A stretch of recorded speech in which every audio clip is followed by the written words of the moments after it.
up, Belize. Wake up, Belize. Another day is here. Wake up, Belize. Wake up, Belize. We gotta keep moving, na na na na. Wake up, Belize. Wake up, Belize. Everybody gotta put their time in. Wake up, Belize. Wake up, Belize. Voice our opinion and place your calling. WB. Be yourself, see yourself. This is a show by people. Belize our hopes up to needless reason. Nobody feel left out. Is the vibe we dealing. Let's find a solution. Yeah, yeah, yeah. Love, respect, unselfishness and cooperation. That's how we need to build a strong nation. We are the people to make the changes. We are the changes. WB. And all the things that must be happen under God blue skies. And nothing make people get victimized. Let's work together for better. We got to unite. Belize, yeah. Wake up, Belize. Wake up, Belize. Another day is here. Wake up, Belize. Wake up, Belize. We gotta keep moving, na na na na. Wake up, Belize. Wake up, Belize. Everybody gotta put their time in. Wake up, Belize. Wake up, Belize. Voice our opinion and place your calling. WB. Get up, make every day count. Don't waste it, people. Do your part, play a role, get where you need to. You can tune in from work or in your vehicle. If you got a problem, pick up the phone. Why wait? It's a time calling. It's a show with no matter even if you're at home. Just call in. WB. Wake up, Belize. Wake up, Belize. Another day is here. Wake up, Belize. Wake up, Belize. We gotta keep moving, na na na na. Wake up, Belize. Wake up, Belize. Everybody gotta put their time in. Wake up, Belize. Wake up, Belize. Voice our opinion and place your calling. WB. Be yourself, see yourself. This is a show, my people. Belize our hopes up to needless reason. Nobody feel left out. Is the vibe we dealing. Let's find a solution. Yeah, yeah, yeah. Love, respect, unselfishness and cooperation. That's how we need to build a strong nation. We are the people to make the changes. We are the changes. WB. And all the things that must be happen under God blue skies. And nothing make people get victimized. Let's work together for better. We got to unite. Belize, yeah. Wake up, Belize. Wake up, Belize. Another day is here. Wake up, Belize. Wake up, Belize. We gotta keep moving, na na na na. Wake up, Belize. Wake up, Belize. Everybody gotta put their time in. Wake up, Belize. Wake up, Belize. Voice our opinion and place your calling. WB.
All right, welcome. This is WUB, Wake Up Belize Morning Vibes. It's a Thursday morning.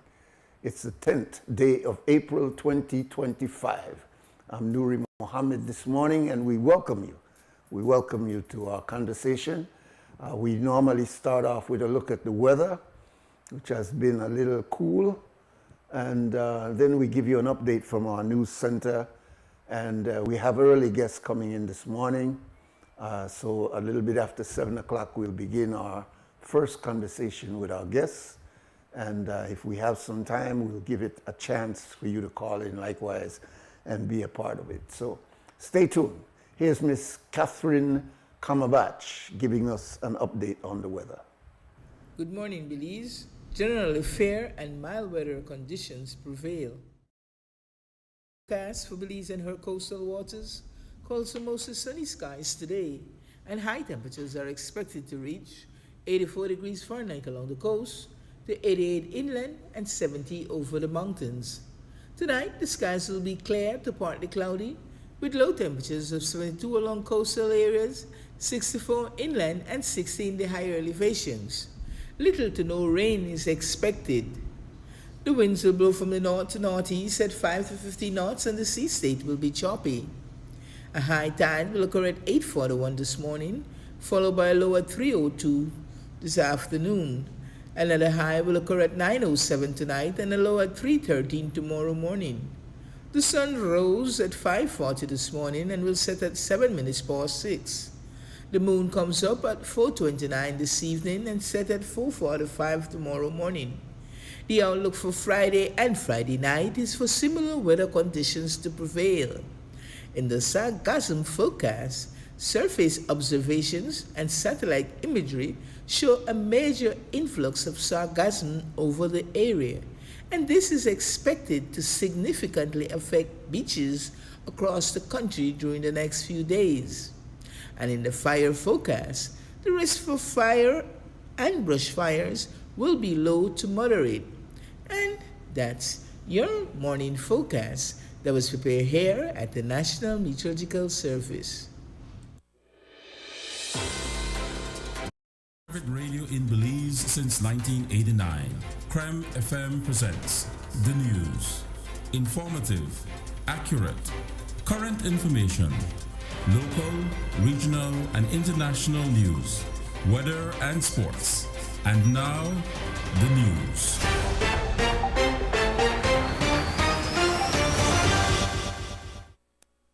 There was a robust showing of concern residents at the public meeting on the Cayo Rosario development on Tuesday night.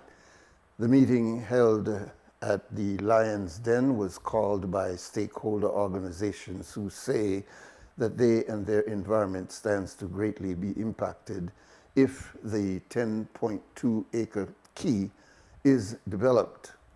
The key sits between or within the Hull Chan Marine Reserve and is home to protected species that fly fishers rely on for their livelihood.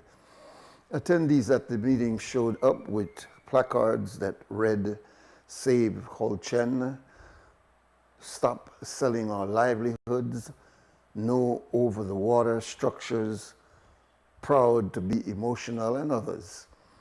In post, they have been making on social media. The opponents responded to the comment from CEO Beverly Wade that the Cayo Rosario project has always been emotional.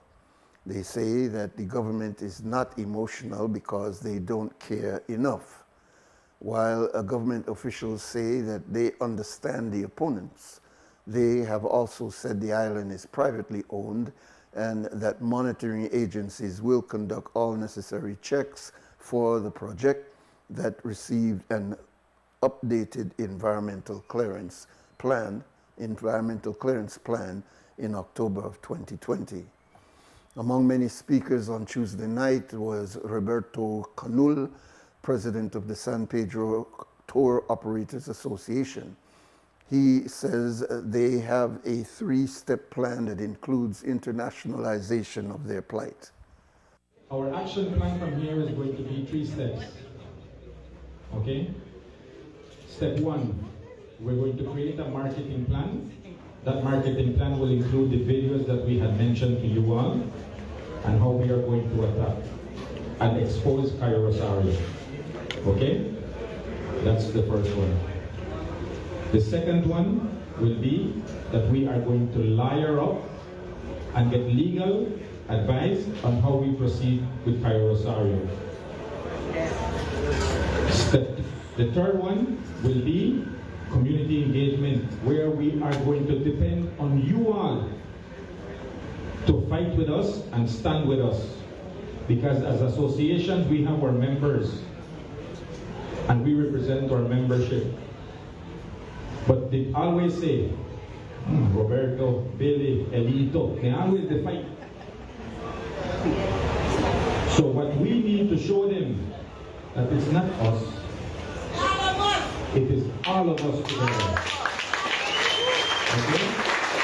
So every time we reach out to you, you need to show up. You need to show up with us. We cannot fight without you.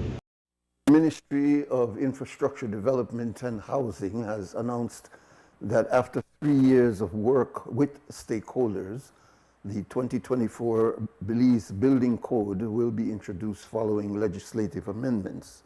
The document will serve as the base for future building construction in Belize. Chief Engineer Evandale Moody shared that a working group combed through 700 pages of international building codes to generate a Belize version.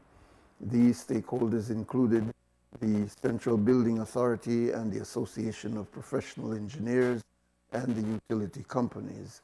The code is set for official launch in 2026. In an effort to integrate climate resiliency and, most important, safety, we saw the need for us to develop a set of codes that could be applicable to our unique environment. In doing so, after consultation with Minister Spot, we contacted the International Code Council, which is the leading entity for the development of building codes worldwide, because many other countries have adopted the codes that they have developed. They have over 13 I-codes, suite of I-codes. And so in consultation with the ICC, the Ministry of Infrastructure Development and Housing decided to look at 3 codes initially. One was the International Building Code, which is the IBC.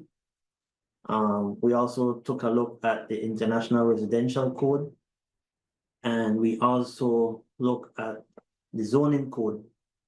However, at that point in time, when analyzing those 3 codes, the working group that was put together to review these codes saw that it was very extensive. And so we decided to reduce that to only 1 code, which is the International Building Code, which is what we have asked Cabinet to give us the permission to legislate that now. He explained that the building code focuses primarily on guidelines for public buildings. Basically, the code is comprised of all the elements of construction for an entire building.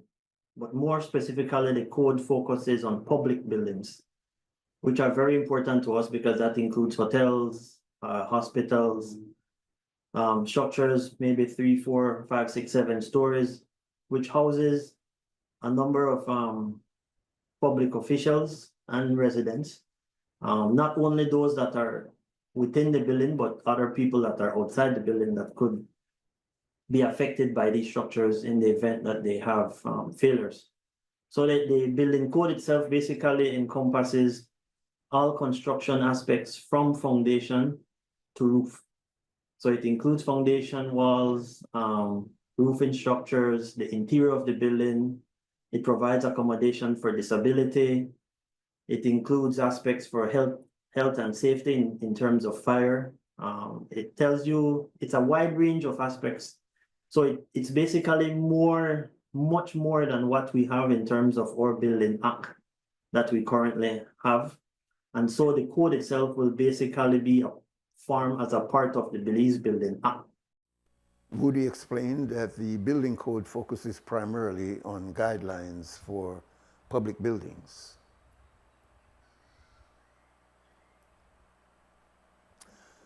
For 1 year after the code is legislated, there will be an education campaign so engineers and designers can submit their proposal to the Central Building Authority. Currently, they draw from the codes of other countries. To ensure the compliance, the implementation of the code, Moody says that the Central Building Authority will have to be expanded.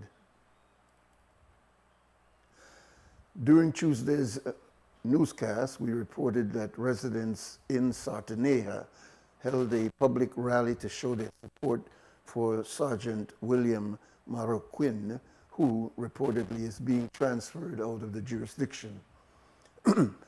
Our newsroom reached out to the incoming Commissioner of Police, Dr. Anthony Richard Rosado, who said that the police department does not publicly discuss the matter of personnel movement until they have been finalized. He added that transfers are routinely done to assist in career development and operational efficiency, as well as to allow police officers to gain experience and to assume leadership roles that may become available. On the matter of community input, Dr. Rosado said, quote, "While operational decisions are primarily based on departmental priorities, we value public trust and engagement. Exceptional circumstances such as unique local partnership or specialized assignments may involve community considerations, but transfers are ultimately determined by leadership of the department to improve service delivery and operational effectiveness." End of quote.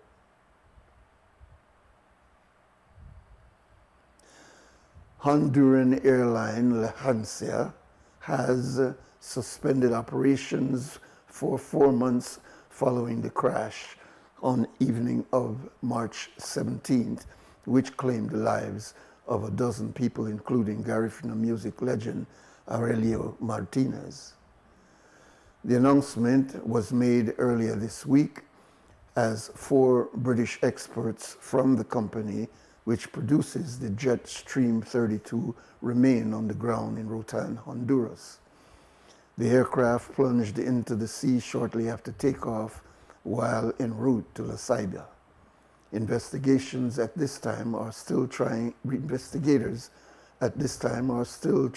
to retrieve the fuselage and the black box or the flight data recorder from the sea. After the accident's reports emerged that the Lufthansa aircraft were poorly maintained based on comments that the late pilot shared with a friend that the aircraft he was piloting had delay issues on previous flights. Lufthansa operates 6 aircrafts in Honduras. The temporary halt in operation had employees worried.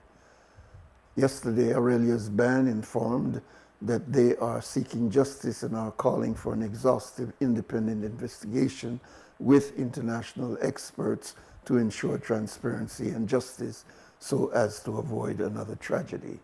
Their statement was accompanied by a petition. And that's our news package for this morning. We do have news coming up after the morning stew. That's about 12 o'clock. There's an update at 3 o'clock and one at 5:15, all on Creme Radio.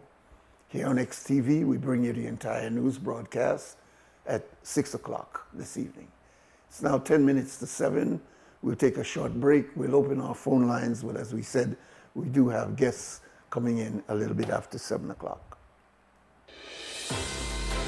The first private radio in Belize since 1989. The news. Informative, accurate,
All right, welcome back. This is WUB, Wake Up Billy's Morning Vibes. It's a Thursday morning, the 10th day of April 2025. And we welcome you to the program this morning.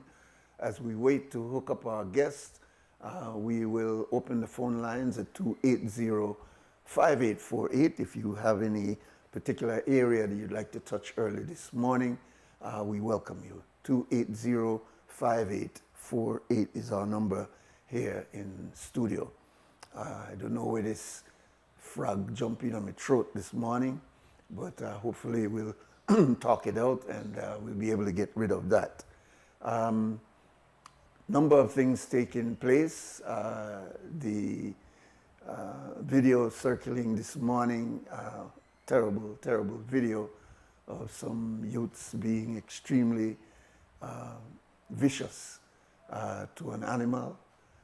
Something that you have to wonder what's going through the mind of some of our youths, that they would take a helpless animal like that. And we don't want to say murder, because usually murder and homicide is for human beings. But when you see people doing things like that to an animal, there is such a thing as animal cruelty. It is against the law. And it's terrible. But you just have to wonder sometimes what is going on in the minds of some of our young people. And we can understand sometimes why people are so set that all the methods that we are using to try to rehabilitate and to try to bring our young people to some sense of can't call it normalcy, but some sense of humanity that they seem to be losing in their violence against each other, and in this case, violence against this horse, helpless horse. But, you know, the big picture is that we can't only think that when a few do something, that it reflects on all. This is a very hard and difficult time. We've seen calls on social media for more Bukele type policing strategy. Some people believe, some have gone as far as to say they believe in 100% that we need to round up these boys off the streets and to lock them down indefinitely. We need to exert a level of punishment that they're not getting at the Colby Foundation. We need to open up a special area way up in the jungle where they cannot get away, or on one of these islands that they can't swim back into the mainland, and just put real punishment on them, cut them off from their parents, cut them off from their loved ones until they get the sense, quote unquote. And even some people that you would not think would have this kind of thinking are in fact willing to come out now and say, you could say my name and I say it. I agree. I think that what we need to do, that get tough, and okay what the police to do, and okay what the government to do. I think we need to really come down hard on these youths and use the Bukele example as to what we need to shift from, because what we to do not the work. And it's a hard argument, and it's hard especially when you see videos like this one that is circling on social media at this time, because we are seeing a kind of level, not just of delinquency, but a level of madness. And some feel that talking is enough, trying to rehabilitate them is enough, and what we really need to do is bring down some kind of heavy, draconian thing where they want to get a sense. And it's kind of like what we used to say about 30 or 40 years ago, where they need one good assing, get some belt and lash them, bring back the cat o' nine tail, make we lash them backside, and then they get a sense. So we've tried that. We have tried that. When it comes to the policing strategy, when it comes to the prison strategy that we have been using over the last 30 years, it's not like what we were using before. Before, we had a situation where they were lashing people. Back a Baptist man made get lash. There was hanging, and there were a number of other things. Then the human rights of what was going on internationally started to filter into our environment. And so we started not necessarily to lessen up and to be easier on inmates, but we started to look at things like lashing, things like, I used to call it flag. Used to have a cat o' nine tail with some little, if you've ever seen it, and you probably haven't, so you need to go on Google and bring up a picture of what the cat o' nine tail looked like, and understand that it came out of a frustration that we want to stop you from doing what you have to do, and so we want to put some marks on your backside so that you will be thinking about that for the next 6 months as that heals. And then we say, oh man, we can't, that's inhuman. We are more civilized than that, so we can't continue to do something like that. And so we dismissed those things. We also started finding that the idea of hanging was something that we ought not to be doing. Before 1985, there were a number of hangings. But in 1985, after Bowers was hanged, we have not done any more hangings since that time. And that pretty much speaks of the Caribbean generally that have been doing that. And many countries have moved in that direction, except the great United States, who still, as they saw earlier this year, they're still executing persons who have been convicted of capital punishment, and they're either giving them lethal injections, and I don't think they're doing electrocution or hanging anymore, but they are in fact carrying out capital punishment. It's a big conversation which we can continue having a little bit later on the program.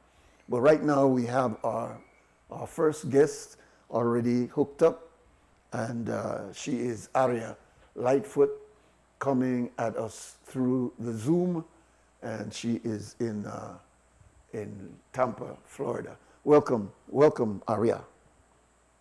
Good morning, Brother Nuri.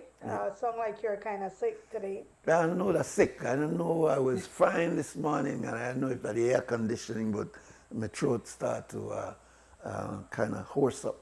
But hopefully we can get through it. I can talk enough for me to, if you notice my hoarseness, you can at least hear what I'm saying. Welcome to you. Thank you. I don't think I need to go through no long, introduction of you. You've been on quite a number of times. You have your own program here on XTV along with Brother Bilal. Every Thursday evening, you both are hosts of Naval String Connection.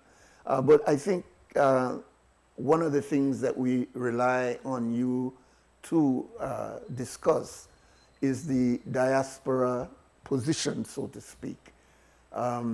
Over the years, we have become more frequent in discussing the position of Belizeans in the diaspora. In fact, the administration prior to this one even created a diaspora desk, and this one has gone even further in having and appointing a diaspora ambassador. And persons like yourself and others have been engaged in having forums, having dialogues, having podcasts, discussing Belizeans issues. So the diaspora is no longer a distant conversation, only focusing on send this, send that, as Rod Rayburn would say. So let's start our conversation, Aria, in looking at, given this Trumpian period where the policies are stricter in immigration enforcement and the rising deportations of Belize and other Caribbean people back into our country, how is the Belizean diaspora preparing or responding, and what can Belizeans do more to support those returning nationals? Can you look at that as an overview and someone active in the diaspora?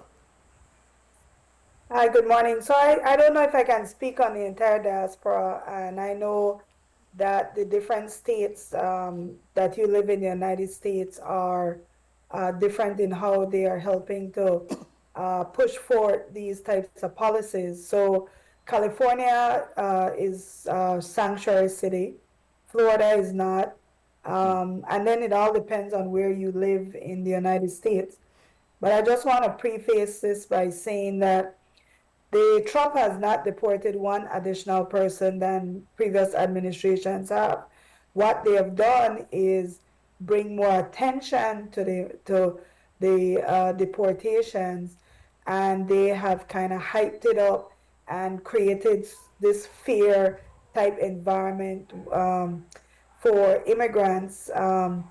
But New York Times recently did an analysis, and the deportations are relatively the same.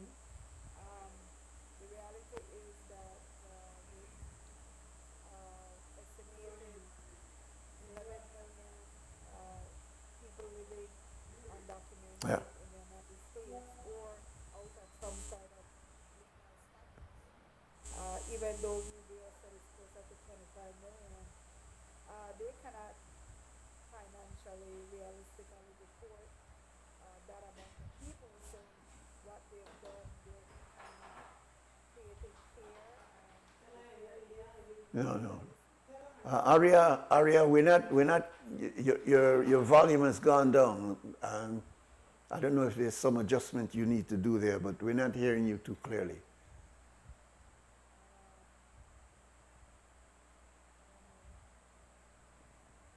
I don't see an issue with my volume.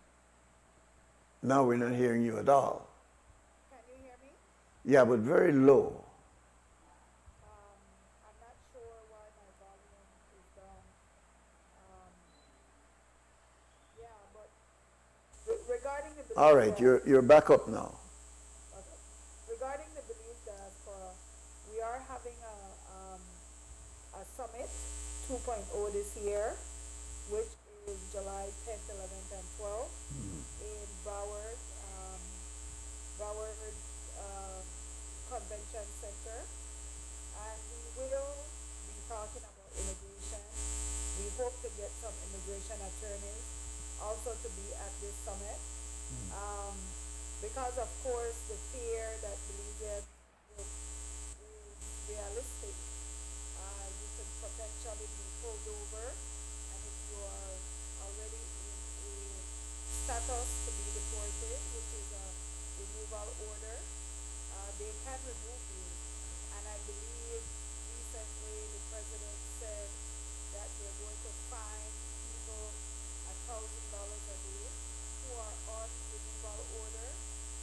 So they're trying to get people to self-deport. Yeah, we're having some audio problems there with you, and I don't know exactly what's causing it. Um,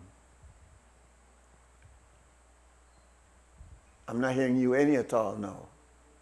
Well, can you hear me? I'm hearing you, but it's you have a hum there, and you're distant. It's not clear. I don't know what it is. I can hear you guys clearly. Yeah. We can hear you, but it's just not clear as you were when you started. You see, so I don't know. But please continue. Maybe we'll try to see if we can fix it here. If you're not doing anything with your computer, then maybe we need to try and see what we can do here. Go ahead, though. Well, like I said, we're having. Try to speak a little louder. Yeah. We're having a diaspora summit. And that's in July, you said, no? Yes, That will be similar to the one that you had last year in June, right? Yes, and we're actually trying to bring additional services and bring some immigration attorneys to host this. Okay. So that if people have questions or concerns, they can ask those types of questions. Okay. One of the things that we're noticing with this Trump administration, for example, yesterday out of the blue, after creating a stir with his so-called Liberation Day announcement about the tariffs that were put on countries, Belize included, at a 10% increase in tariffs, he suddenly made an announcement yesterday that the tariffs will be relaxed for about 90 days, with the exception of China and I think one or two other countries. You know, of course, their stock market is going through a lot of changes as a result of these announcements. Some are saying that he pulled back because it was such a negative reaction to his announcement. And he's, of course, saying it's only his strategy, and people are coming, knocking on the door, begging and saying, please, you know, etc. And he seemed to be giggling about this, gloating over the fact that, yeah, he has some assumed power that he can scare everybody. The fact is that you know, we as a developing country and a region that depends so much on our trade with the United States, it also, for a number of Belizean pundits, if you want to call them, people who have been looking at this thing, saying maybe this is an opportune time for us in the region and here in Belize to really start looking at our own agenda of manufacturing, of developing our agro processing industry, of increasing our direct trade with our neighbors within the region. We still have to travel to Miami in order for us to go to other countries which in the region that are very close by. That maybe this is an opportunity for us now, as a result of this new Trump era, to go back and start looking at these types of challenges. And in the diaspora, it's obvious that there are many of you there who are, like yourself, getting involved now in real estate, getting involved in production, getting involved. Do you think that this is more an opportunity than it is something to scare us? Do you think that maybe we are being pushed to get more active in production? That's a very long question. So I think that Belize is a very blessed country, that we don't have anything to fear. And the reason I say that is because Belize is an extremely tiny country in the world when you compare it to different countries of the world. Belize has maybe 500,000 people, if that much. The land, the sea that we have sitting there is abundant. Belize have every ability to feed itself and also become the, they call it the breadbasket of the Caribbean. We know this. We've gone through a pandemic, and these are the same conversations that were happening years ago. And I don't think much have changed since then. I mean, I believe the goal of every country is to ultimately become sustainable, self-sustainable, even though you offer trade. But unlike a lot of these other countries that are heavily dependent on trade with other countries, I feel like Belize technically can feed itself. And I think that would always be the biggest issue that countries like Belize face. Belize is strategic in the Caribbean and Central America. We do already have flights that fly to Mexico, to other parts of Central America, that connects to different parts of Latin America. We have flights that come in from Canada directly. And I believe I heard the minister say they are working on direct flights from the Caribbean, from Europe. I don't really think Belize is in a bad position, to be honest. And many things that we import from the United States, honestly, we don't technically need. That's interesting. Clearly, there are millions of dollars in the diaspora pool. I don't think there's been any specific figure given, but we could look and see our activities and our numbers there and assume that there are millions and millions of dollars in the diaspora, Belizean diaspora.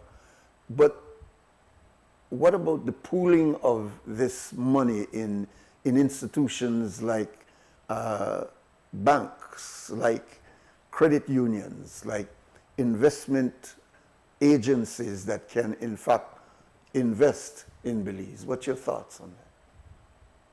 But I think a lot of things are already happening. For example, you have the credit unions, as you mentioned, that Belizeans are already vested in. A lot of people are saving in some of these institutions. There's a, there are, you're saying that there are already credit unions in America ran by Belizeans? No. I'm saying that we have credit unions in Belize. Oh, okay. A lot of African Americans are already vested in some of these institutions. A lot of Belizean Americans are already vested in land in Belize. The government of the day has a program that allows Belizeans to repatriate back to Belize with their items duty free. So I think that, like, Belize, I understand the world might seem complex, but Belize smallness and abundance, I think that Belize is okay. I think that if you're worried about, and this has always been my thing, if you're worried about gas prices, you should walk more and drive less. If you're worried about cost of certain items, you have Mexico. A lot of production happens in Mexico that you can import from. So all I'm saying is that I just don't think the crisis that's happening in the world with Trump necessarily reflect Belize's reality. You have had a lot of experience in the real estate industry. I mean, that is your mainstay in America. What has been your experience with our real estate industry here? And you've mentioned to me the challenges, the difficulties, in fact, of land transfers and people getting their papers. Can you speak to that? So that, to me, I think that this is just from a professional opinion. I think that there's a lot going on in real estate transactions. Real estate is a very dynamic thing. It's not just one thing. And I think that Belize is at the stage where it needs to start specializing, like the United States. For example, to transfer a property here can take up to a year. And to me, that affects businesses who are trying to establish. If they're depending on financing to do some projects, that's a year worth of potential interest that they have on a loan. There's a lot of things that are affected by some of the slow processes that take place. For example, in the United States, or Florida specifically, I say the United States because I've dealt with different states, but in Florida specifically, there is a there's no one lands department. There's a process that when it comes to transferring of title, that's all the department does. It transfer titles and research titles and ensure everything to do with titles. I don't know how it's set up at lands, but when you walk into the lands department, it's like you're walking into an area and there's multiple transactions going on land. And like I said, land is not one thing. So I think that one of the ways that it can help improve it is to do some specialization in the lands department. Because, if we're pro-business and we want businesses to grow, and by businesses growing, it actually helps with employment and it helps with the private sector where government doesn't need to be hiring so many people.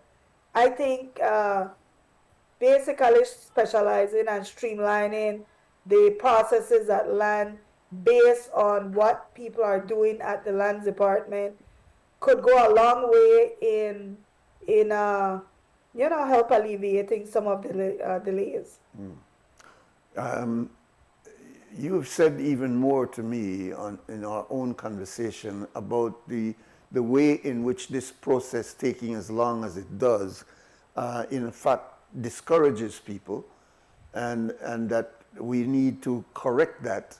And you've used your experience there in your own being a part of that industry in America, that it can be simplified in such a way that it encourages people to get involved, as opposed to as much hurdles that we have to go through now just to own our piece of land. Can you elaborate just a little bit more on that? Well, for the most part, government in Florida isn't as much involved in land as much as to facilitate the transfer and to ensure that the processes are legal. And I think in Belize, we are still at the stage where we expect government to do a lot of things for us. But like I said before, we can streamline a lot of processes in the lands department, but through specialization. If somebody wants to sell a piece of land and it's all the government needs to do is transfer the title, there should be a department that just handles transferring, recording, and researching titles. Period. That's all that department does. If it comes to, for example, development, there is a department that you go to that all they deal with is dealing with developments, and it's becoming a major aspect of Belize's economy.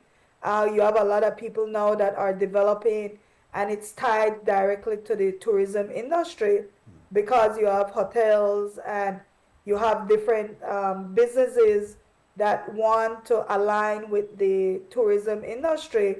And for that alignment to work, it has to be something where, or to become for locals to participate, it has to be something where it is easy, it is affordable, and it is done in a timely manner. Because like I said, when it comes to some things in real estate, there's a lot of upfront money that's put into the projects that are happening. And a lot of upfront money comes through investors, donate. It could be family money or it could be through financing. If you're entering anything through financing, it becomes more difficult because if somebody is lending you money, they have an expectation that you're going to start paying them back that money.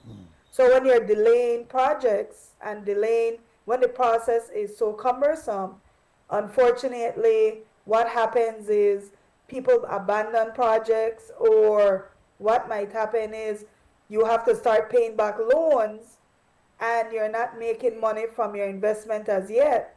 And to me, these are some of the things that could drive the economy by making things just a little bit more transparent and timely, I would say. Have you made direct connection with the authorities in the Ministry of Natural Resources to express some of your concerns and your suggestions? And if you have, what kind of feedback have you gotten from them on your ideas? I have not formally sent them any suggestion. I did a presentation a couple of years ago at one of our events, just to say that real estate to me can, without a doubt, it can rival tourism when it comes to earning money, but it has to be done in a way that is, like I said, all the things I said before. But there's a lot of potential in real estate, because one of the things with real estate, unlike any other industry in the world, and that's why real estate eventually produces so much billionaires, is because unlike anything else. It's the one thing that you can resell over and over and over again. You can rebuild on it. You can pass it down for generations, and you can keep financing one piece of land. And to me, that's the best way to describe a piece of real estate. You have a plot of land, you want to build a house, you borrow money to build the house. You have to maintain the house through people who clean it up, people who build it, people who are roofers, electricians, all these different jobs that one piece of real estate creates. And if that person wants to extend, it goes back for financing. If that person wants to sell the house, the new person who is buying it has to go get financing. So it's one of the best drivers of an economy development. It drives an economy because once somebody starts developing, here comes all the other industries that follows it, that helps to build it, and that's for every single piece of development that is done. Yeah. So it's a major economy driver, and one of the things with real estate in the United States, there's a phrase that says, I believe it exists in Belize, but I don't think it's practiced. It says, real estate hates waste. And a lot of people might not agree with this, but the reason why you have squatters' rights is because there's a belief in real estate that the people who want to develop the land will. And the people who don't want to develop the land is going to leave it at waste. Yeah. And so when you have land that's just sitting there doing nothing, the squatter is going to come on and make the land productive. And in a productive society, you want the land to be making money, being productive. You don't want it to be sitting there laying waste.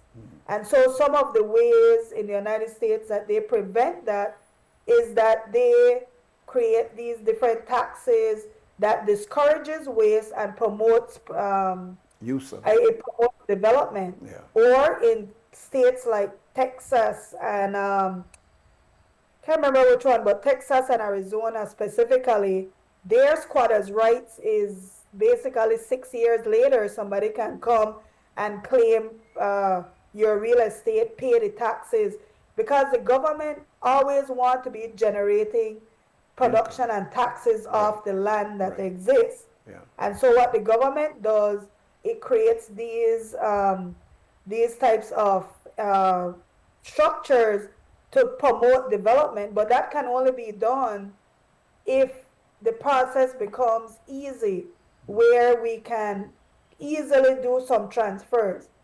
Part of our issue in Belize is what you call clouded titles. And I think the mayor in Belize City talked about going after some of these lands in Belize City. But the problem is a lot of Belizeans don't leave wills when they die. And so they have 10 children. Every child has a claim to that land. Then they have so many grandchildren. And now it becomes a very complicated ownership of the land, making the ability to transfer, to do business, or to create any type of ownership where you can actually do something with the land.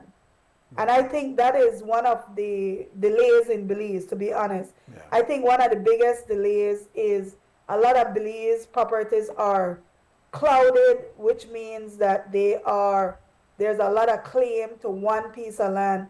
And when you're dealing with the claims and the courts and everything that's caught up in, that's making the ownership obvious, it's been very difficult. Somebody is not going to step up, put all their money into a piece of property when there's 30 potential owners to this property. And I think government has to find a solution to that issue. Yeah.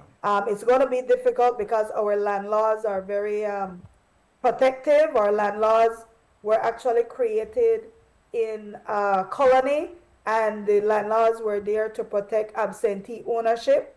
A lot of British own the land, and so they created these laws where they were able to protect their ownership even though they didn't live in Belize.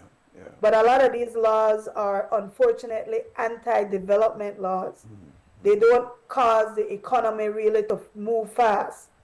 And I think those are some of the issues that you find in Belize. All right, please hold on. We'll take our break now for 2 cents scam, and our first break. When we come back with Aria Lightfoot, we'll open the phone lines so that you could engage in our conversation. Thank you very much for staying with us, Aria. Now we go to 2 cents scam with Brother Brick City, and that is sponsored by Fort Point Security.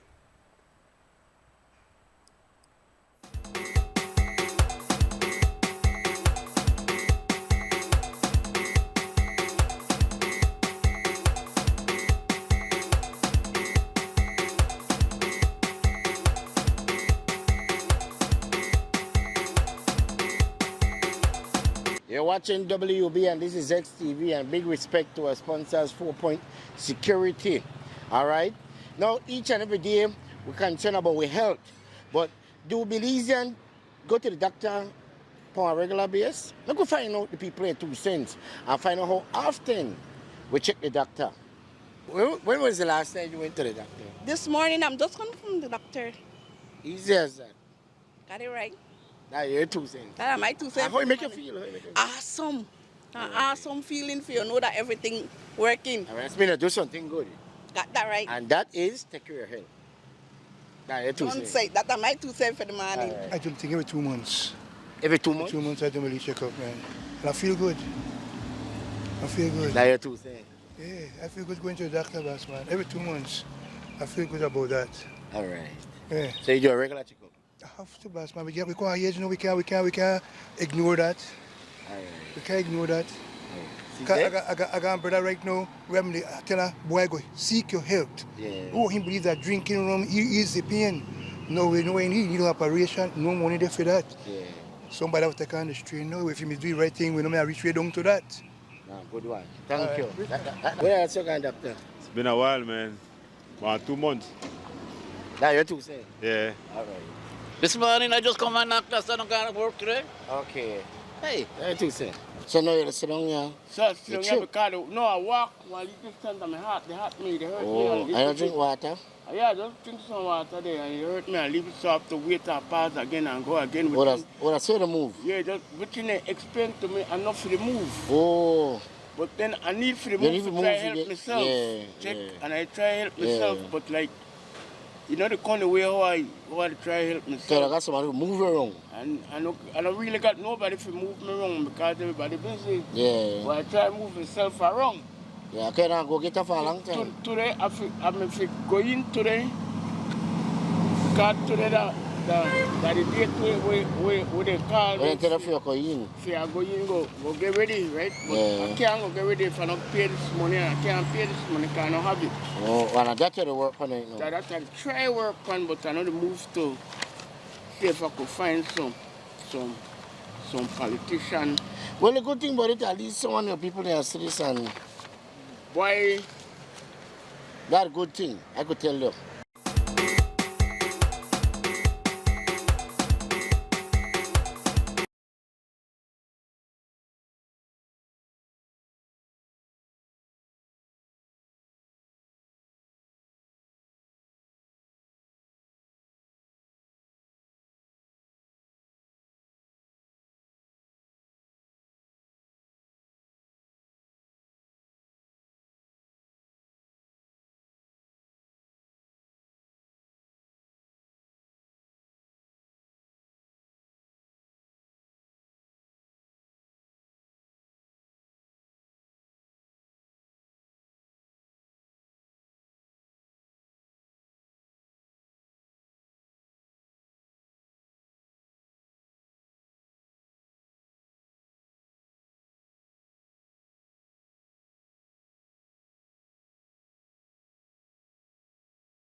All right, welcome back. Our guest this morning is our sister Aria Lightfoot. She's based in the United States, but has been very active in the affairs of Belize.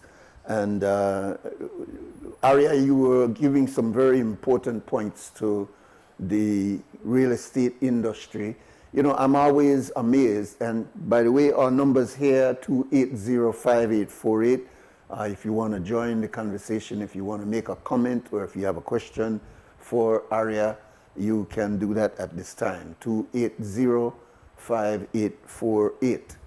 I'm always amazed at how our real estate is being used by individuals who understand how real estate works. We've had Century 21, some of the big companies in the United States have come back here and they've gotten engaged. Here's a first call. Welcome, caller. Morning. Yeah, morning, sir. I would just like to ask about how difficult it is to get lease right to a land certificate in Belize. Yeah, you hearing the question, Aria? Yes, but you know, I don't work with lands department, and I think that he would definitely need to at least visit the lands department or go to one of the clinics that they're having. And I think that way he can. Is he asking about the lease cost to purchase, the purchase cost, or is he asking how to get a lease from the government? Caller? No, he's gone already. But you know, yeah, go ahead. To get a cost to purchase, if he has a lease, to get a cost to purchase, he can get that from the lands department. They'll give him what the purchase price is, and he should be able to complete that transaction at lands department. Do you believe that the Ministry of Natural Resources is so large that it needs to be broken down into several departments that focus specifically on certain areas rather than the approach that has been taken for years? So what I think is that initially for a small colony / new country, lands was very local.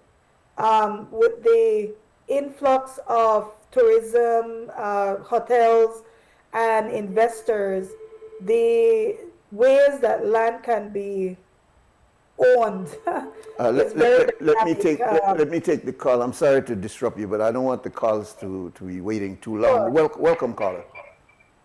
All right. Yeah, morning, sir.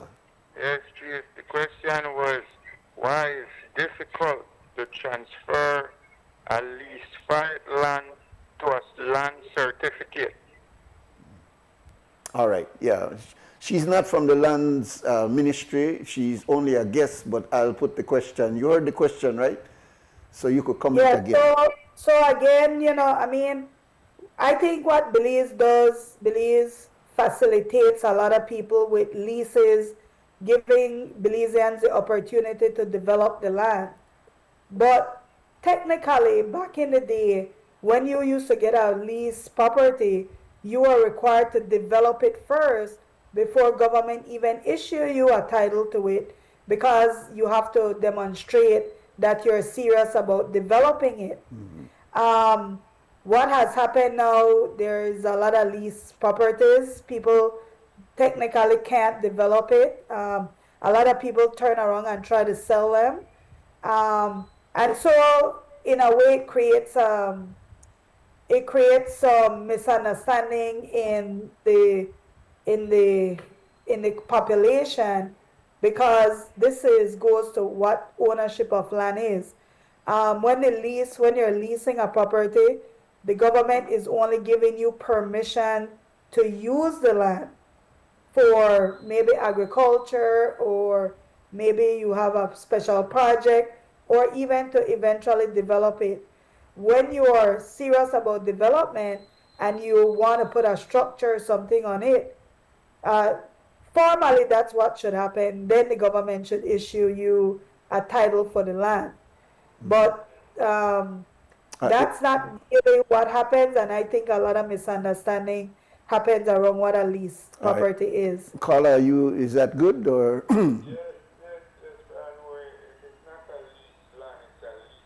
That's private property, but it's an old way of having a land certificate. So then they upgrade it to land certificate. But to go through that process, it's a lengthy process. Yeah. All right. I understand she is not from land department. So thank you very much. All right. Thank you very much. Excuse me, and thank you for the call. Clearly, we had many other questions, but you could see that this whole idea of land and ownership of land, like for example, and this is not my area at all, but there's a real concern of people thinking that because they have leased land, that they have ownership over land, failing to understand that lease is not ownership. Welcome, caller. Right. Yes, good morning, Brother Nuri. Yeah, good morning. Yeah, very interesting topic. I think what the gentleman may have been hinting at is the efficiency of process. Things do take an inordinate amount of time in many instances. And I want to say that a former prime minister did characterize the going-ons at the Ministry of Lands / Department of Lands as a hotbed of corruption.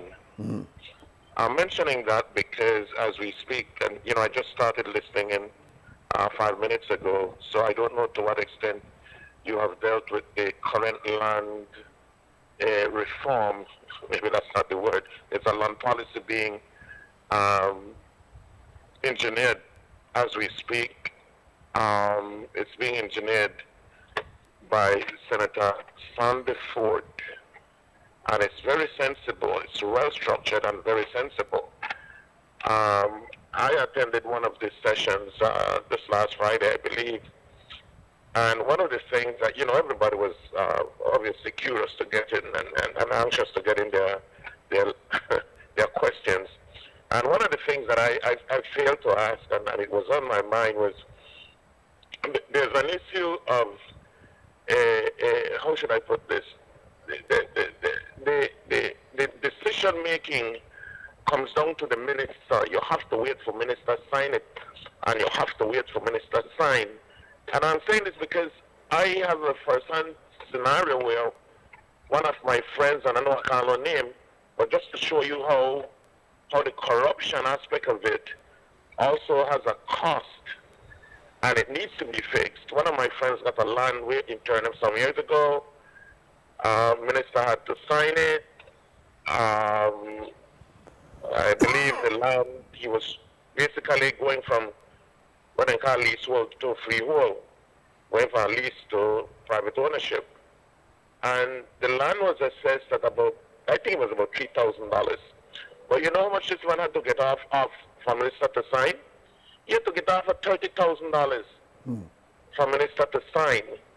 And so I'm saying, I don't know to what extent, and perhaps we could have, I don't know if Aria would comment on the issue of maybe corruption generally, and as she may see it relevant in Belize, or, she speaks of the land transaction within the United States. So I'll hang up and see if Aria would want to perhaps weigh in on that particular issue. All right. Thank you. Thank you very much. Very complex, but in fact, he's pointing out a difficulty that everybody is facing who's trying to deal with lands. And that's the reason why I asked you about whether it's so huge that it needs to be broken down into sections so that it's not everything being done by everybody at the same time. What's your thoughts on the caller's query? So I think because sometimes people don't understand the processes that has to take place, our first thought is corruption, because we've almost we've already been conditioned to believe everything boils down to corruption. And I think that yes, there's a high level that exists without a doubt because there's a lot of money that's transacting.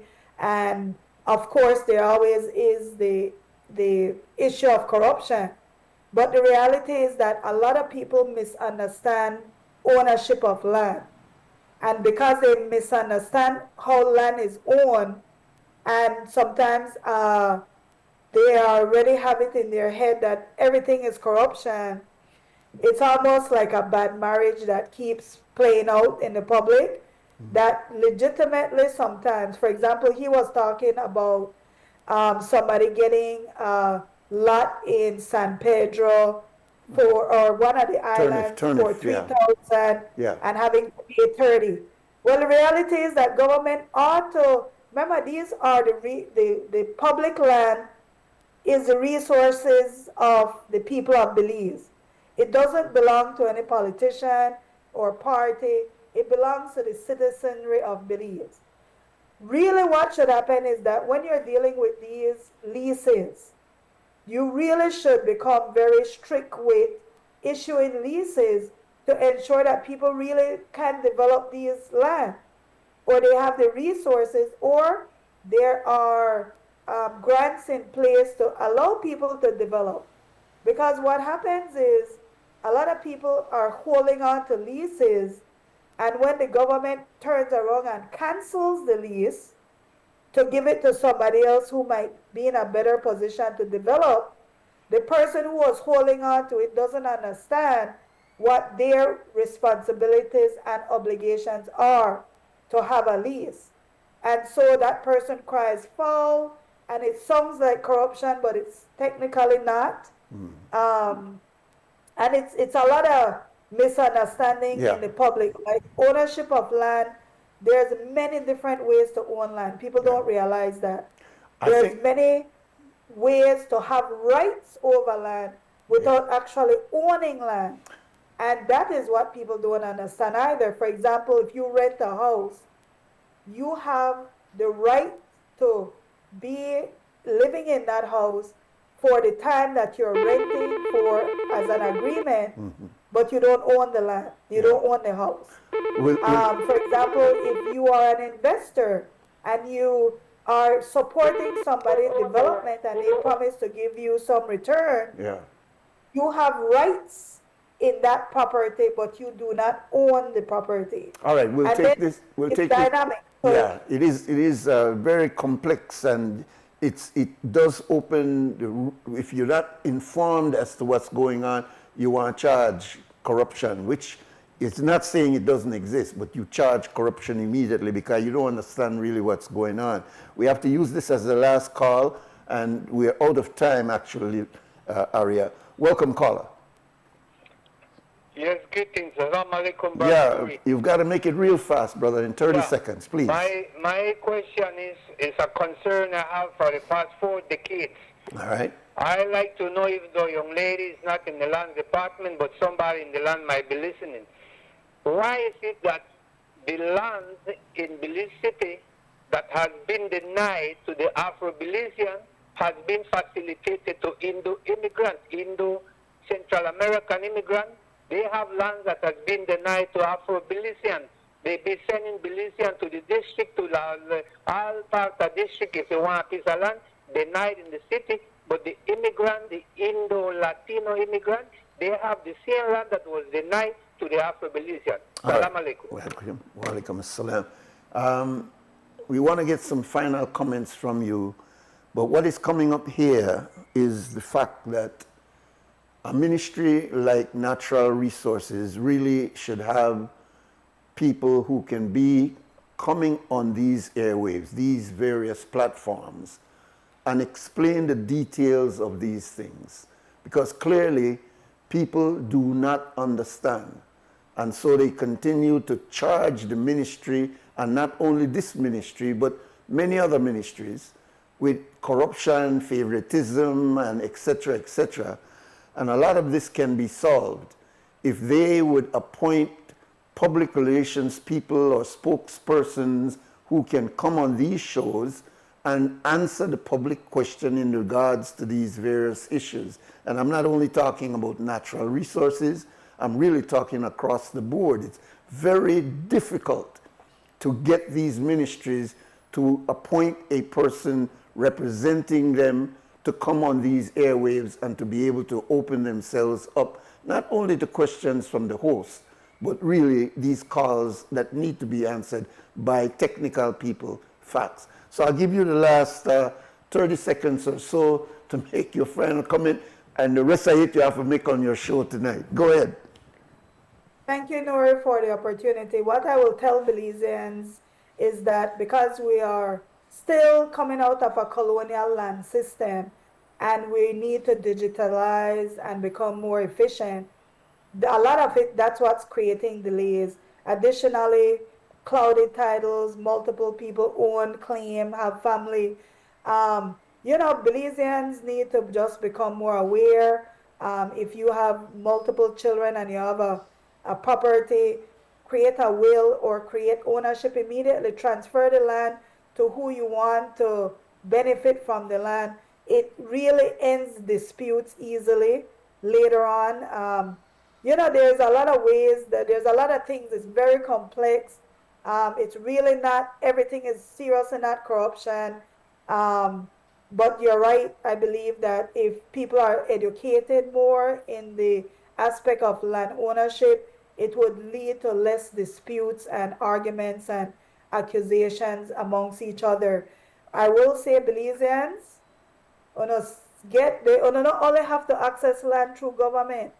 If one could buy one iPhone on a payment plan, one could buy one piece of land on a payment plan, and I would encourage you to do that. You don't have to worry about having to go back and forth and deal with this one.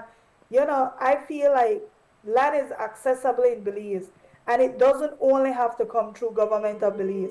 So there are options available, and I think you need to get into this option because right now Belize is at a cross. It is a crucial point. 10 years from today, All right. land on a car afford. So get on a piece of land. All right, thank you very much, Aria Lightfoot, and Bilal Morris will be on their show tonight, Naval String Connection, and that starts at 7:30 here on XTV and Creme Radio. Thank you very much, Aria. Like usual, like I said, I make about 5 or 6 questions for you, but we got caught up in one area, and it's obvious that there's great interest in that area. We'll talk again. Thank you very much. Right. Take care. Take care. All right, it's 2 minutes after 8 o'clock. We'll take our break. Our next guest is already in studio. And after this break, we'll bring that guest on. Thank you.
All right, welcome back. This is WUB, Wake Up Billy's Morning Vibes, and we have another exciting conversation for this morning, and we hope that we'll get a chance to also open the line so we can get the feedback as we did in the last conversation with Aria Lightfoot.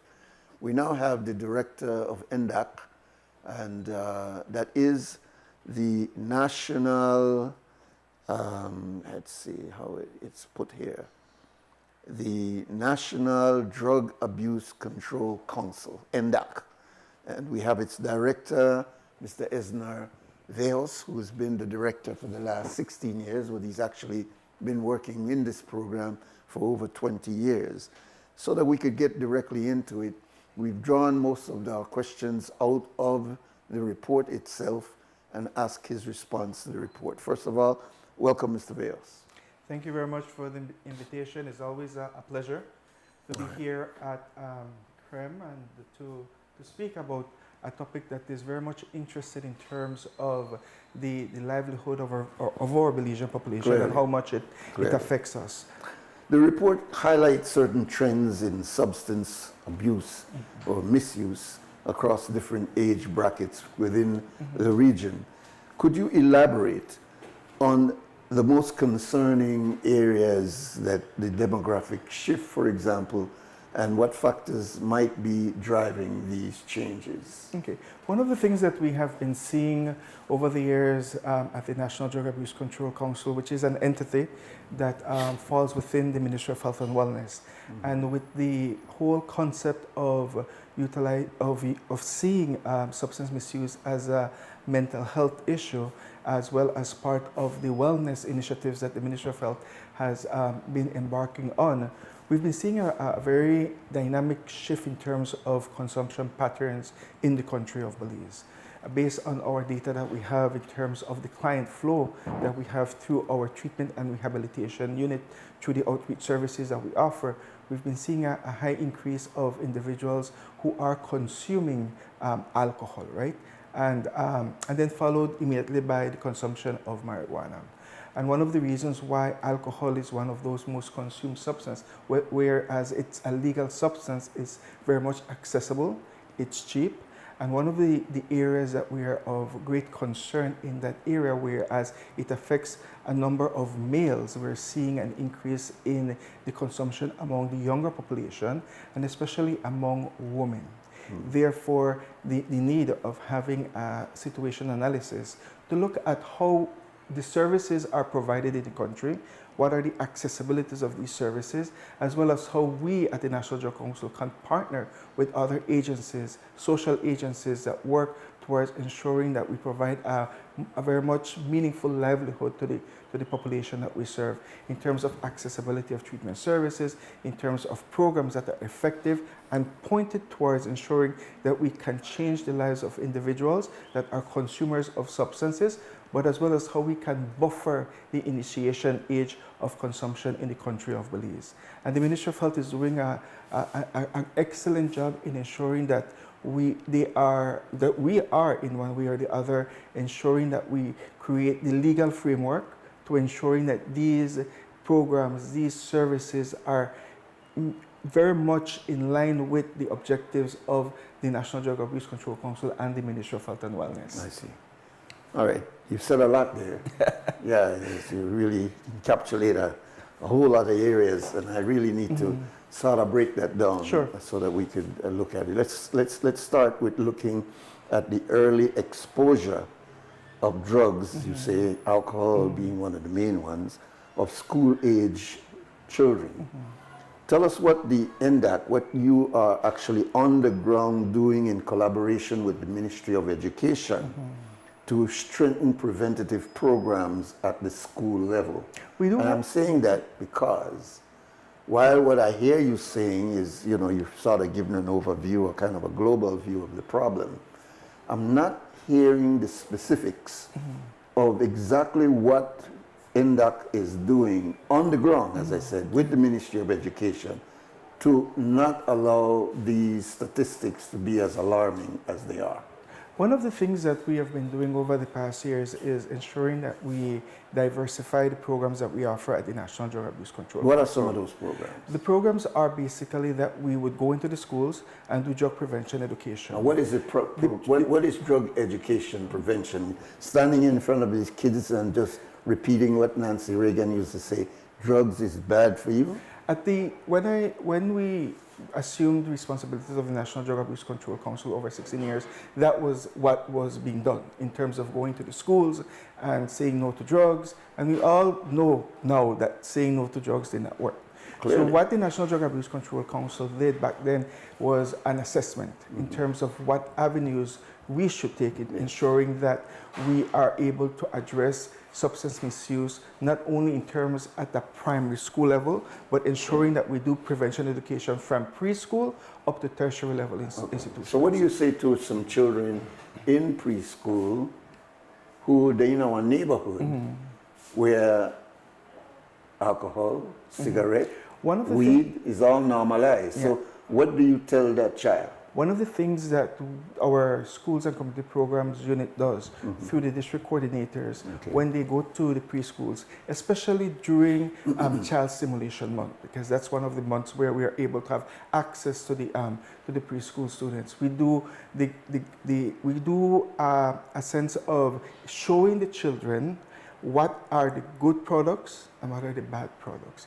In there, we show them that they are able to eat healthy stuff in terms of apples, bananas, and so forth. But we also show them, like for example, a Belikin bottle in terms of what are the dangers of this alcohol can cause to you and what are the things that they can see at home. But most important, what we tell the younger population is that they have a responsibility as well to say something that they see is wrong and that they are able to speak to their teachers, so that then the teachers will be able to inform us, and then we do other types of intervention. Because when we talk about prevention education, it's not just about targeting the population that we are providing information for, but it's a holistic approach that we do.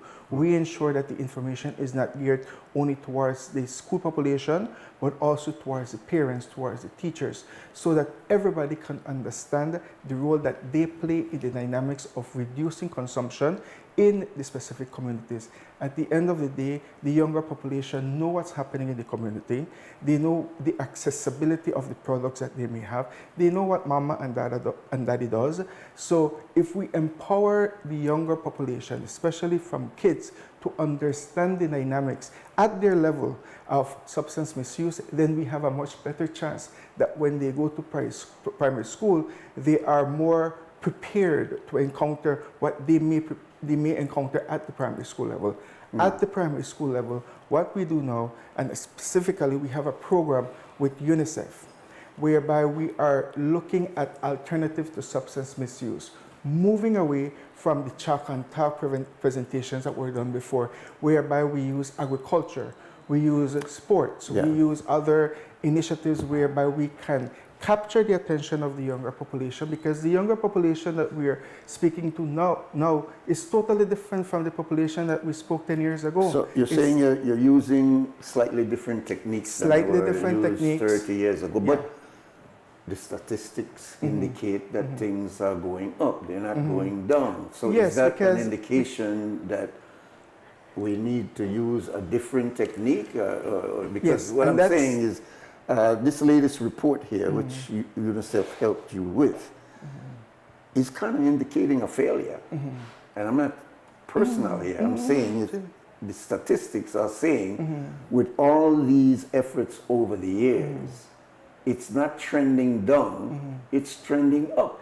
But it also doesn't, when you look at the statistics... And I'm not trying to this is not a guilt trip, all right? I'm honestly saying to parents out there who are alarmed at the fact that they are seeing their children almost in an environment of permissibility and not in an environment where the child is really looking at these things as being dangerous, though there were these sessions given in their classroom saying, no, here is the good and here's the bad, see, but they are drifting towards the so-called bad. The role of the National Drug Abuse Control Council and the Ministry of Health is to empower and to ensure that we empower the younger population to make the right choices in life, right? Yeah. And as much as we would want to ensure that everybody makes the right choices in life, there will always be someone that will fall within the cracks. Well, it's a significant dropping through the cracks. It's what I'm, saying, Mr. And then that's the Villas, reason that we, a couple of years ago, the Ministry of Health created the Treatment and Rehabilitation Unit. Okay. So that if there are individuals that are not in one way or the other getting the information, if you want to put it that way, when it comes to prevention education, that there is an avenue where they can go to seek services so that we can provide them with treatment and rehabilitation. All right, let me say that in a different way, because I'm sure you're not saying sending small children into rehabilitation. No. I'm asking you this perhaps in a different way then. Let's use the police, for example. One of the strategies that the police is using to make sure the availability of certain illegal drugs are not available to people, young people, is to slash and burn, arrest, take show, so that they are cutting the supply line, so to speak, right?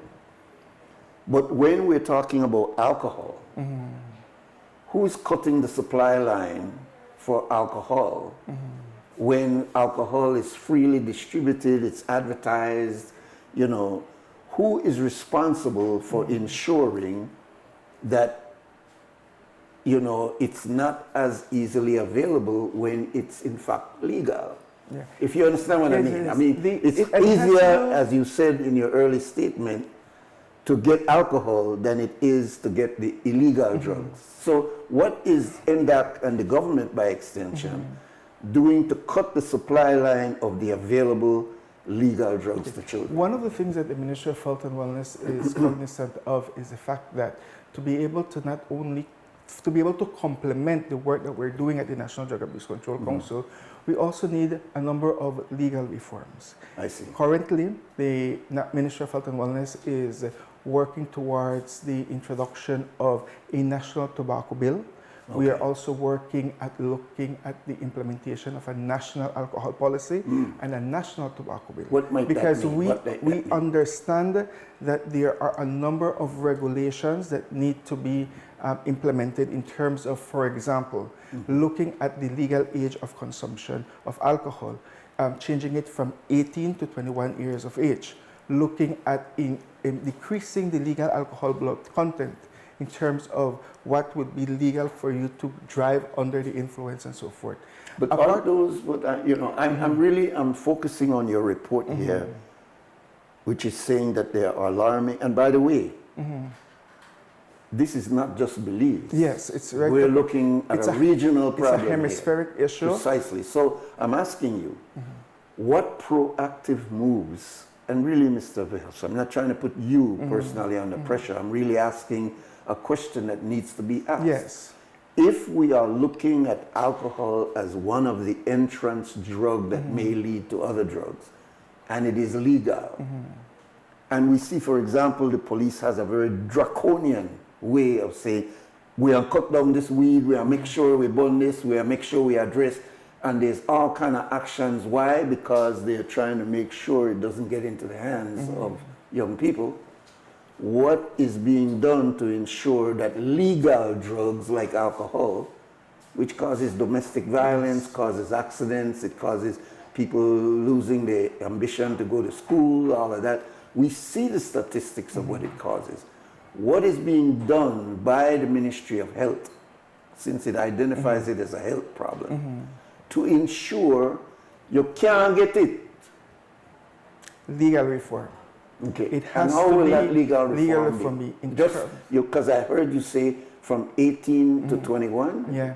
But the problem is with children that are 14 years old. Looking at how marketing is done as well in terms of increasing taxation in these products. And there are a number of things that have been scientifically proven that can work when you look at reforming your laws to ensure that at the end of the day, the laws are for the protection of our population.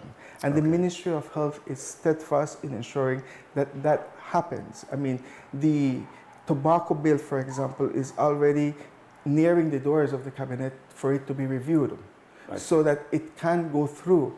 And that in itself, when you're looking at tobacco as one of the other products that are accessible to the younger population, it's something that also has to be regulated in terms of not only looking at tobacco products as the traditional tobacco products that we have in the stores, but also looking at the newer and emerging tobacco products such as shisha, hookahs, and so forth.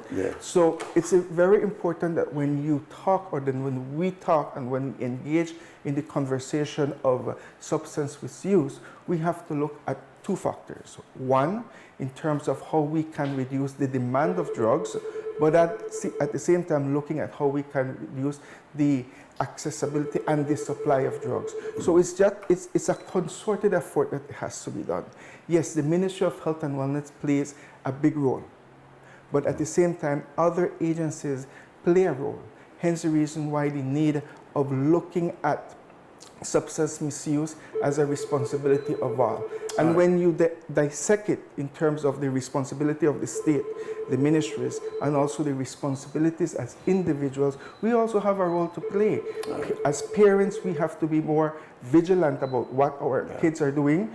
As teachers, we also have to be more open-minded in terms of how we address the issue of substance misuse in the schools, and not make substance misuse as the reason why you would be expelling students from school. Okay, you're getting very, very big. So let's take our next break.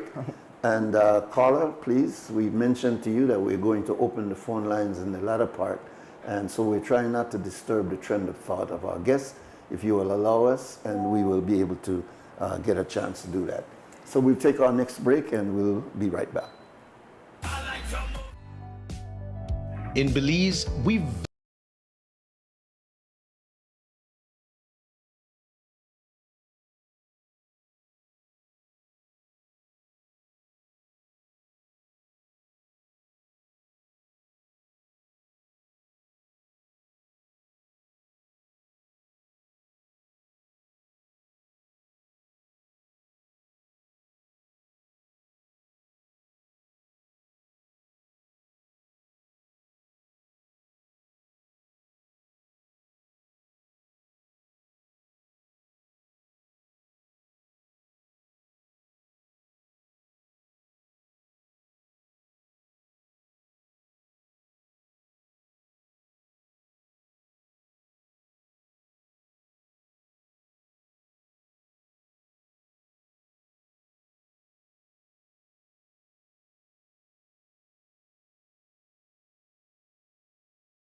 Welcome back. This is WUB Wake Up Belize Morning Vibes, an interesting conversation with the representative of NDAC, and a very important part of trying to prevent the kind of drug abuse, and I'm talking about cigarette, alcohol, weed, and going up and up. We don't got one fentanyl problem here yet, but we are seeing that those that are there are creating so much havoc, especially among our young. So we've invited the NDAC representative, its director, and he has been explaining to us some of the challenges that they are faced with. We'll open the phone lines now so that you could engage. Please make your comment or your question short so that we are able to entertain as many callers as possible.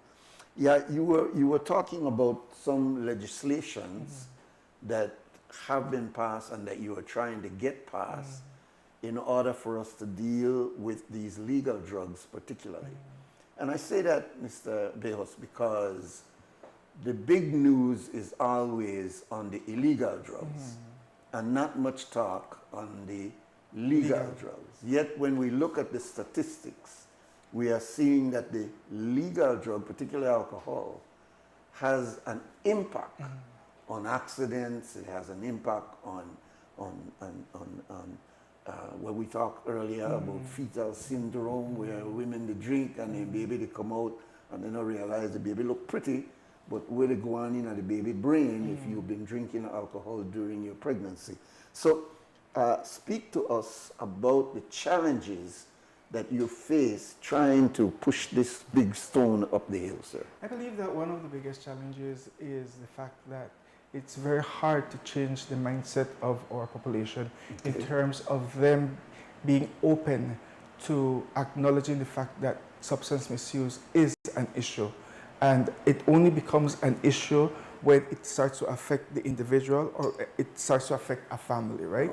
And when you look at substance misuse and the approach that we at the Ministry of Health and Wellness are doing is ensuring that everybody is on board and that we are able to address it in a holistic way, whereby we are not only looking at how substance misuse affects the individual as a person physically, but in terms of how it affects them mentally, and what that contributes to a number of social issues as well, such as drunk drinking and driving, when we see that there's an increase of accidents caused because of drinking and driving, when we look at domestic violence and how it affects an individual in terms of his or her relationship as a family, and in terms of how it affects us as a society in general.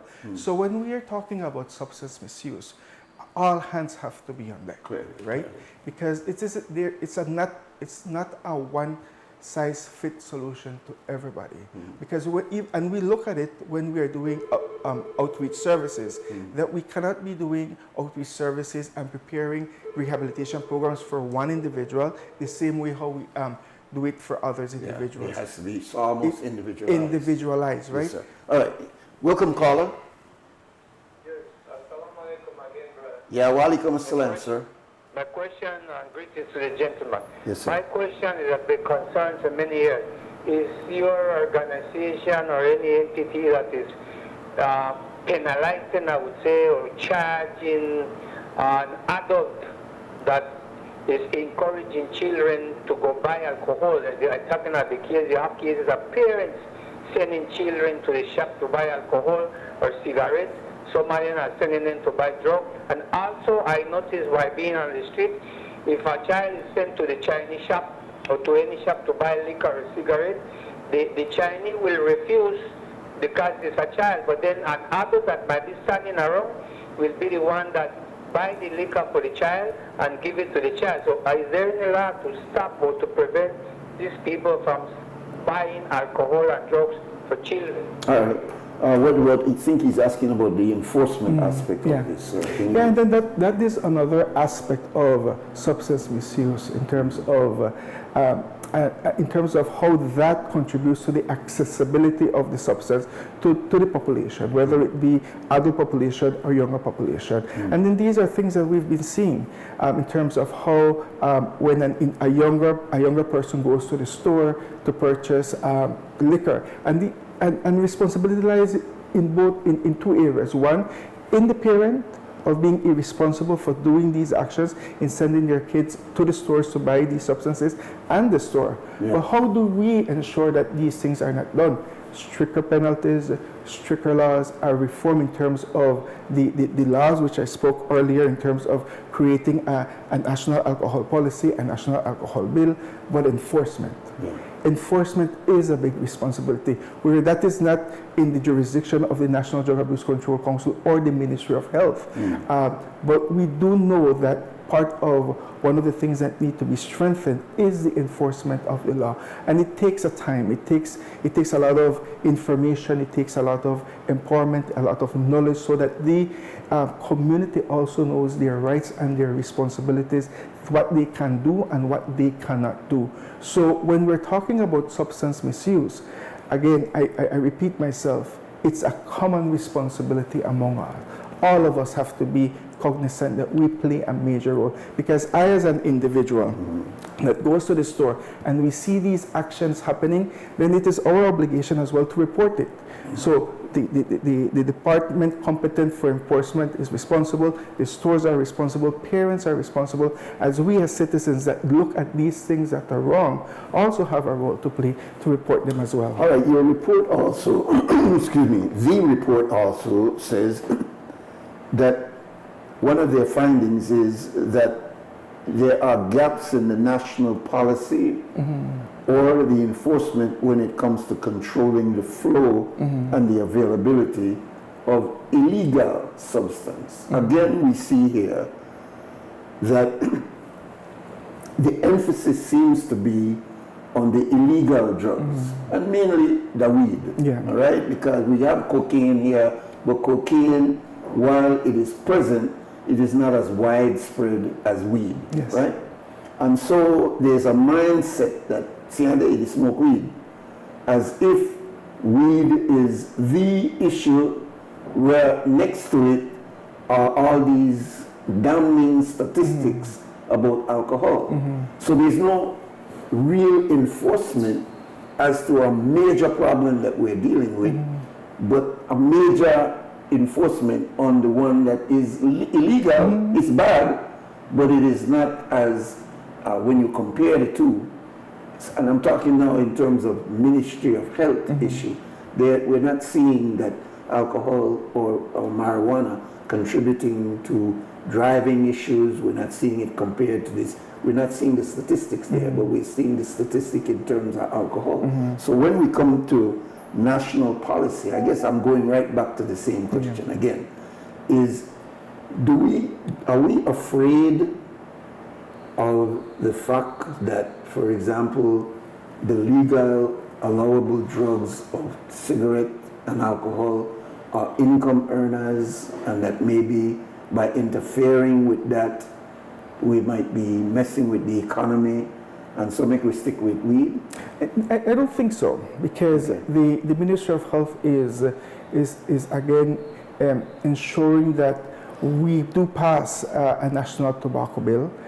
We're looking, like I said, we're looking at presenting a national alcohol policy and national alcohol bill. All of this in line of ensuring that we provide safety for our population. At the end of the day, the responsibility of the National Drug Abuse Control Council, the Ministry of Health and Wellness, is to ensure that we protect the livelihood of our population. And once these legislations are passed and we are effective in its enforcement, then the hope is that we are able to see changes. But the real changes doesn't necessarily mean that we need a legislation. We need a change of mindset of our population, so that it's embedded on them that consuming alcohol, consuming tobacco, or consuming any other illegal substance is detrimental to their mental health, to their physical health, and also to their livelihood. Because most of these individuals who are consumers also are affected in terms of job availability, in terms of a number of things, right?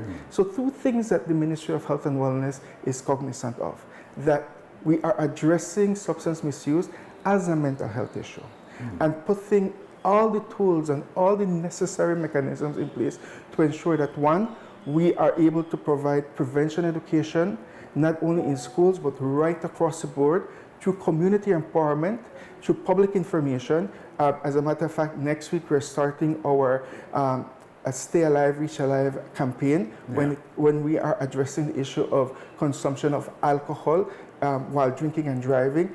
Attached to that in terms of ensuring that we send the message of buckling up, not driving while texting and so forth. So it's a number of things that the Ministry of Health is doing. But you know, in all fairness to you and to our listeners who, and I don't want you to be offended, but there's a whole Creole saying that fool the talk but not fool the listen. This is not speaking of you, but it's speaking of the fact that we continue to repeat the same thing, but then when we look at the statistics, it's obvious that we're doing the same thing over and over, but we're not seeing the reduction of what we're trying to deal with, which means that next year you or somebody else from NDAC will be here repeating the same thing that we've been hearing for the last 10, 15 years, and the statistics are saying that the problem is going upward.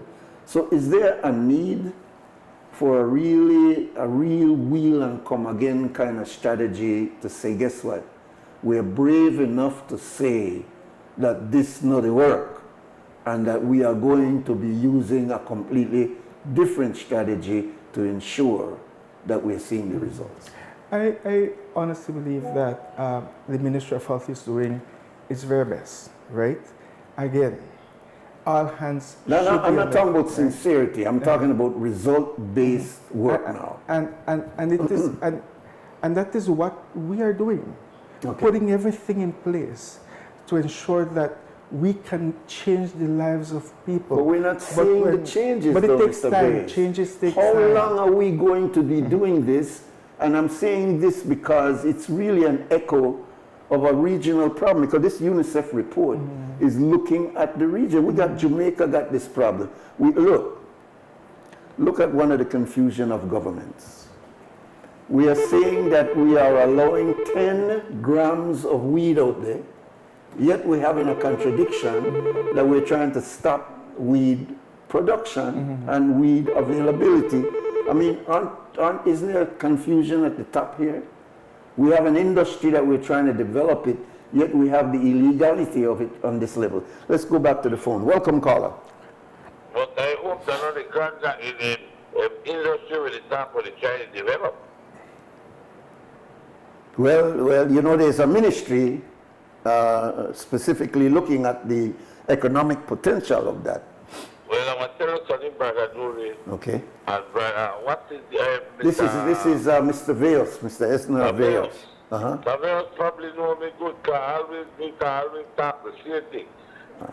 At the rate of where we are right now, we are losing productivity to this highest grade. I'm going to tell you why. Okay. Apparently, we don't have the old indica and the regular Afghani where we don't got back in the days ago. Everybody don't want that. They want one thing what I call crack weed. You know why I call it crack weed? Because apparently he only gets you high for like 20 minutes.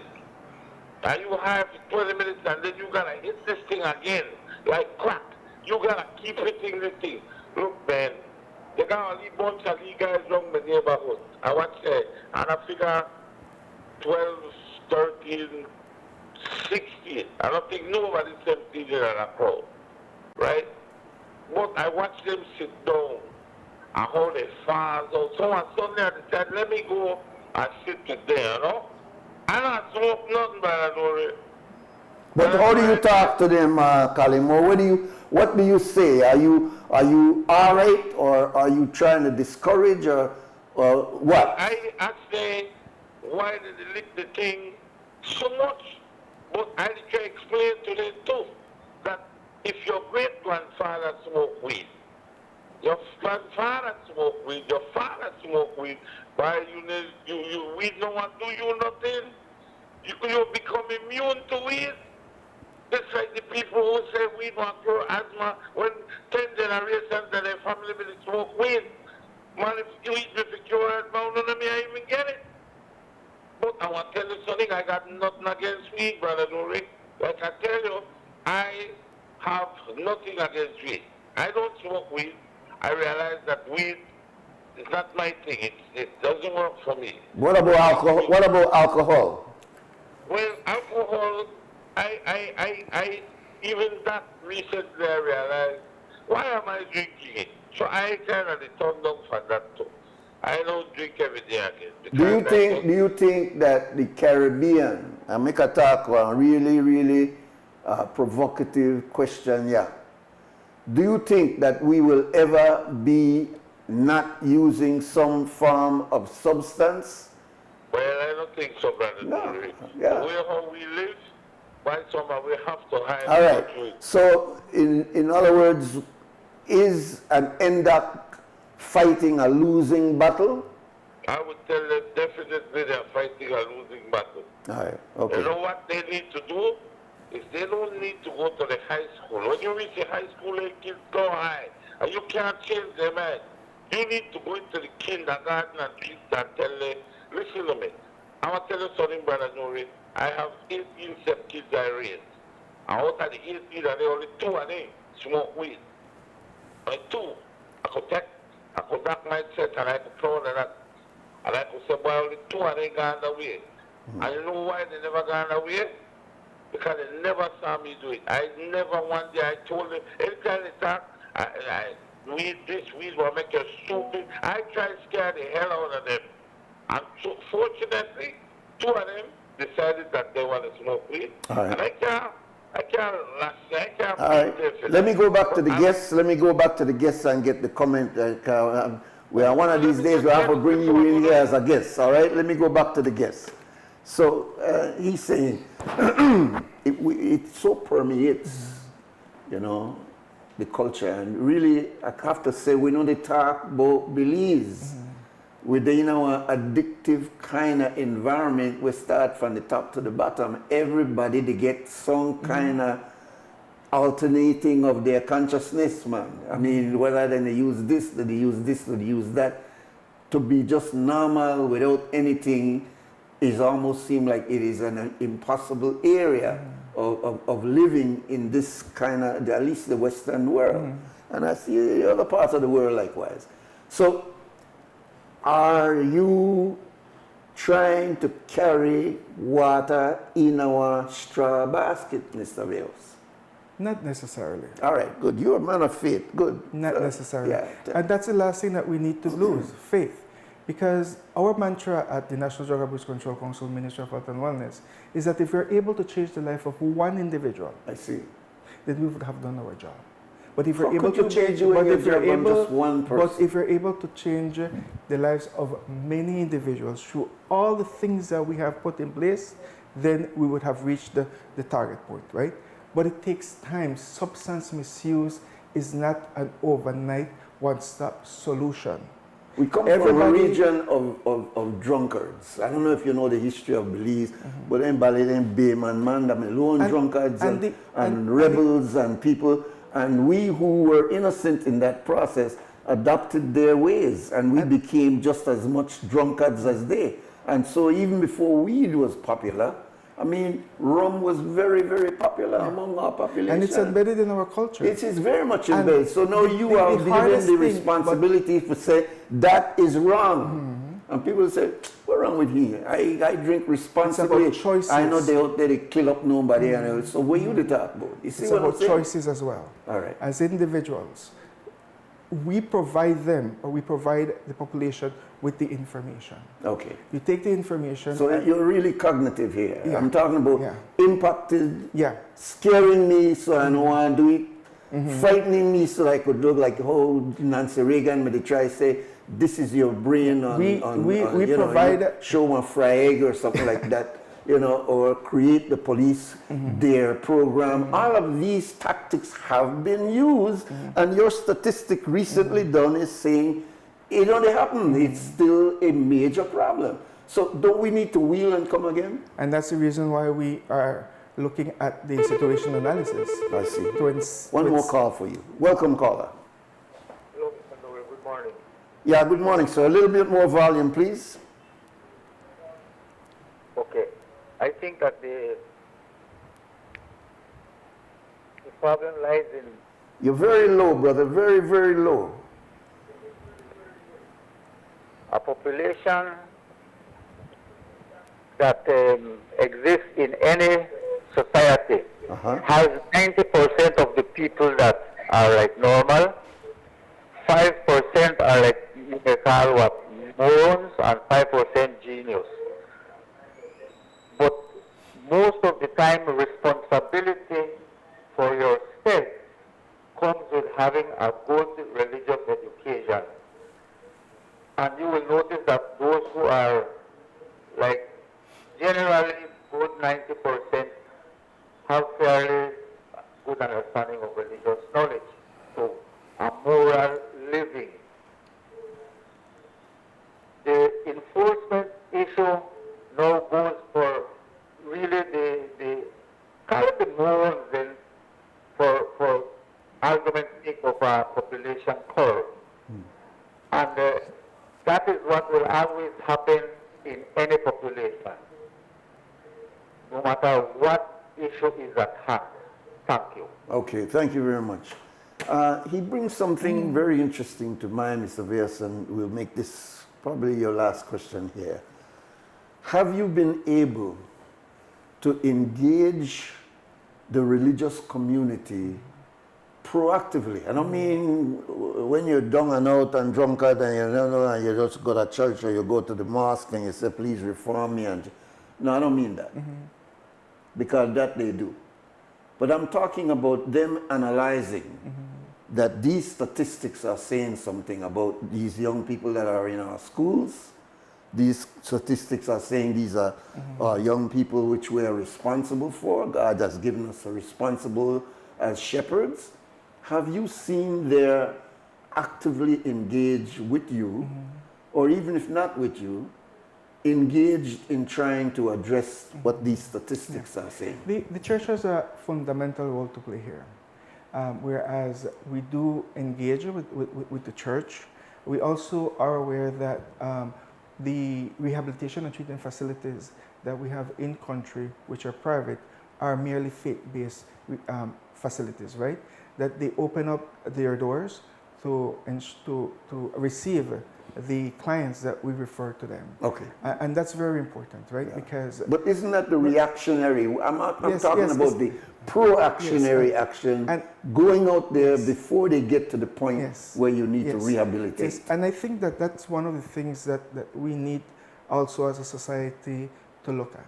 Okay. How we can also engage the religion. Okay. How we can engage faith. Because at the end Have of you the been day, doing that, or you plan to do that? We are in the process. In the process of As a matter doing of that. fact, when we did the situation analysis and we did the stakeholder meeting, the church was also invited to be part. I see. Because they are a fundamental participant in this, because they congregate a lot of people. Yeah, absolutely. And it's through the leadership of the pastor, the father, whosoever is leading a church, they can also be able to contribute to change the lives. As a matter of fact, that's their role as well, right? Absolutely. So it's welcomed as well. Any individual, any organization that wants to contribute to the reduction of the demand of drugs and wants to provide programs, wants to provide initiatives, we work with them, right? As a matter of fact, we work very closely with the National Organization of Alcoholics Anonymous, so that they too are empowered and they too can continue having and open more groups throughout the country. Right now, they have about 17 groups countrywide. So that's another avenue that people can take so that they are able to access services. You're giving me the when people don't fall off responses. I really wanted to, before they fall off, where they happen, to keep them from falling off, because we have a lot of responses. You know, as I said, religion becomes one of the rehabilitation. Prison become one of the rehabilitation. These private institutions become part of rehabilitation. But these are people who have already fallen off. I'm talking about what your statistics are saying is that we are seeing young girls who before it was mostly boys. Now we're seeing it creeping into girls that are drinking extensively. Girls where dip on posters and don't mind the drink nowadays, unheard of and that's 30 years ago. And that's the importance. And so it's becoming normalized to get high. Yeah. And you're forced into this bashment mentality, which makes your job even harder because you're competing against a trend that is saying it's all right to do that. I don't know what's wrong with Mr. Vales to try to stop me from doing this. I enjoy myself kind of mentality. And I think that that's what's important when you come and look at statistics and when you look at situational analysis. That's what your statistics are saying. That also gives you the opportunity to reel back and come again. Indeed. And see what is we're doing that is effective and see what is that we are doing that is not would you say, without indicting yourself, the ministry or NDAC, that you've been failing? Not necessarily. Oh boy. I insist. But Lord, man, I did talk not necessarily because I don't want you to say because it may sound as though you are failing. I'm not talking about you. I'm saying if we look at it and the stats are, we're supposed to do this, but the stats say this, doesn't that mean that what we do not to create the reduction that we're trying to achieve? And isn't that a failure? Not necessarily, because the statistics guide us in terms of what we need to do to ensure that whatever we're doing, if it needs to be revamped, we revamped it, right? And that's in the stage that where we are right now. You are revamping. Revamping. Okay. I mean, and that's where the new concept of doing alternatives to substance misuse came in place because of the statistics that we need to start changing the way how we approach the younger population in the country of Belize. So not all is doom and gloom. Yeah. I believe that the work that, and I must stress, because I don't want to leave with the population having this mindset that we are not doing enough, right? We are doing all that we can in a way that we would want to change as much lives as we can. And I need to give kudos to the people who work at the National Drug Abuse Control Council. Is it possible that just as we have used art to sort of give license to do your thing, enjoy yourself, smoke a little thing if you want, is it possible to use art in the same way to make it attractive to not do the things that are being done? In other words, would it be boring to have a song that instead of saying, lift yourself up, is it possible to have that same beat saying, you know, hey, but it's nice to be sober. Change your lifestyle. I enjoy my sobriety. Is it possible I like that. us using other methodologies, have the youths dancing, but in the dance with a message where they tell them, no go there, go there. Because what we're having is less engineers, what we're having is less doctors, what we're having is less responsible parents, we're having less, so we must do something. In a popular way, if we try and get into... And that's the approach that we're taking at the National Drug Abuse Control This is your last call, Mr. Vales. Welcome, caller. You only got a short time. Very, very important. Hey, good morning. Good morning, brother. Yes, sir. Morning. Sure. I just want to travel listening to you guys. Okay. And what I notice, a lot of these grocers don't sell alcohol to the kids. But then the adult would come behind and be cursing at the grocer for not doing it. Well, a man was calling earlier and said exactly the same thing, that the grocer will not sell it to the kid, but someone standing around. Is the adults that sending the kids is the ones that need to be prosecuted also. Yeah. Because when the grocer refuses, they go and they curse out the grocer. I see. But you as an adult, you know, the sign is there. Yeah. No one under 18 is supposed to be purchasing alcohol. Yes, sir. But yet you go sit there drinking and then send the kid to go buy no liquor for you. So the adult needs to be held accountable. Yes, sir. As well as the grocer that does it. Like some of the grocers do. But this is just about my 2 cents to put in. Very the good, sir. Need to be. All right. Prosecute. Because they go to the shops and curse out the shop owners. Yeah. So to avoid that, then there's people that are finding out there that oh, come and I buy it for you, and they buy it and then give it to the kid, and the kid. So what the police should do is follow the kid on the way home, and then you get their bill. Okay. I close with that. All right, Then sir. it will stop. Oh, Good morning. thank you very much, caller. All right, we'll give you the last word, Mr. Beos. I know it was a kind of a hot box conversation, but that's what you're here for, is to defend your positions on these things. But we'll give you the last word, sir. To welcome and be open in terms of informing the general population and your listeners that the National Drug Abuse Control Council has offices countrywide. We can be reached at 227-1143. Say that again slowly. 227-1143. 1143 is our office number. Okay. And you would and the population is and you're all countrywide, countrywide, right? Okay. And we have outreach services that people can access if you have any issues related to consumption, or if a family member or friend has issues with consumption, you can call the 227-1143, and we will be able to guide you which office you can go and provide you with the general information. Okay. As well as if any organization or any school would want to have our district coordinators go into the schools and offer the programs that we have in prevention education, they're also welcome to call, and we're open to provide them with the information. And also heed the people that drinking and driving is an issue. We are approaching the Easter holidays. The Ministry of Health and Wellness will start to conduct our Easter Don't Drink and Drive campaign, and we're hoping that we have a safe and happy Easter with the family, but also to reduce consumption during these activities. Thank you, Mr. Beos. We appreciate this. We know it's a very, very difficult subject to discuss. And we hope that those who are listening will draw from what you have said today and will benefit. And I love what you said earlier, that it is our personal responsibility. It's not the government's responsibility, it's our personal responsibility in terms of our own consumption as well as those that we influence. It is our job and it's our issue and not the government's issue. All right? So thank you very, very much. All right, we'll take our final break and come back and we'll close off for today. Take a deep breath.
this is just enough time to thank Aria Lightfoot and Mr. Esnar Vejos for being our guest today.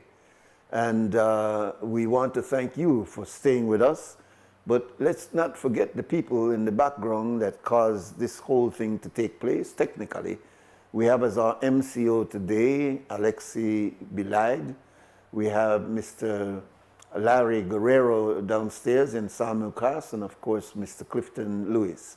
I'm Nuri Mohammed. With God's help, we'll be here again tomorrow morning, where we have another set of guests to inform and to make it clear what is going on in our country. So Belizeans, stand strong and stand firm. Do the right thing. For now, we're gone. Wake up, Belize. Wake up, Belize. Wake up, Belize. Wake up, Belize. Wake up, Belize. Another day is here. Wake up, Belize. Wake up, Belize. We gotta keep moving, na na na na. Wake up, Belize. Wake up, Belize. Everybody gotta put their time in. Wake up, Belize. Wake up, Belize. Voice our opinion and place your calling. WB. Be yourself, see yourself. This is a show by people. Believe our hopes are to needless reason. Nobody feel left out is the vibe we dealing. Let's find a solution. Yeah, yeah, yeah. Love, respect, unselfishness and cooperation. That's how we need to build a strong nation. We are the people to make the changes.